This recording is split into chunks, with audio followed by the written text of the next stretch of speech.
Zee 24 तास एक पाऊल पुढे। गृहमंत्री आर पाटील आणि सार्वजनिक बांधकाम मंत्री छगन भुजबळ यांनी शिवसेनेवर हल्लाबोल करत टीकास्त्र सोडलंय। छत्रपती शिवरायांच्या नावे आज काही लोकांनी बाजार मांडलाय असं म्हणत भुजबळ आणि आर पाटील यांनी शिवसेनेवर टीकास्त्र सोडलंय। अहमदनगर जिल्ह्यात अकोले तालुक्यातील तिरडे गावच्या ऐतिहासिक पट्टा किल्ला इथं शिवरायांच्या अर्धकृती पुतळ्याचा अनावरण सोहळा करण्यात आला। त्यावेळी राष्ट्रवादीचे अनेक दिग्गज नेते तिथं उपस्थित होते।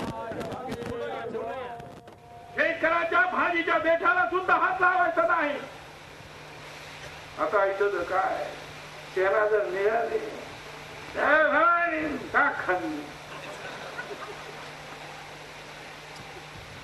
या आपली सेना नव्हती महाराजांची। राजकारणासाठी राजकीय फायद्यासाठी आज काही लोकांनी छत्रपतींच्या नावाचा बाजार मांडलाय। त्यांनाही खरे छत्रपती आज समजावून सांगण्याची गरज आहे। झी 24 तास एक पाऊल पुढे।